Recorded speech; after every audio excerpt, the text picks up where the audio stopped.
Police বাহিনীকে একদম ধ্বংসস্তূপে পরিণত করা হয়েছে। এখন শুধু টিকে আছে সেনাবাহিনী।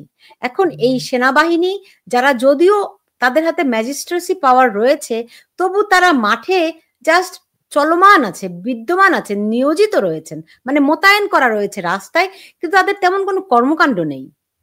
তবু এই সেনা সদস্য বা এই সেনাবাহিনীকে ধ্বংস করার সবশেষ পায়তারাটি চলছে কিনা এই প্রশ্নটি উঠছে, এবং এই ধ্বংস করার পরিকল্পনার হোতা বলা হচ্ছে বর্তমান সেনাপ্রধান ওয়াকারুজ্জামান, এবং তার হাতেই কি এই সেনাবাহিনীর মৃত্যু হবে? কারণ এই মুহূর্তে সেনাবাহিনীর ভেতরে যে চরম অসন্তোষ বিরাজ করছে, যেটি এই নিকট অতীতে এতটা মানে অস্থিরতা সেনাবাহিনীর মধ্যে দেখা যায়নি।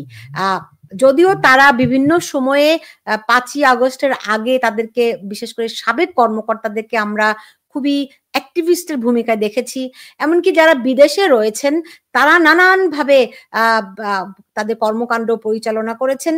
আমরা দেখছি সেনাবাহিনীকে পরিচালনা করার জন্য বিদেশ থেকে ৩ ইউটিউবার বিভিন্নভাবে প্রেসক্রিপশন দিয়ে আসছেন, এবং তারই ধারাবাহিকতায় ওয়াকারুজ্জামান, যিনি ৫ই আগস্টের পর থেকে চরমভাবে বিতর্কিত, এবং তাকে কেউ কখনো বলছেন মির্জাফর, কেউ বলছেন প্রকৃত মাস্টারমাইন্ড, কেউ বলছেন যে তার কোনো মেরুদণ্ড নেই।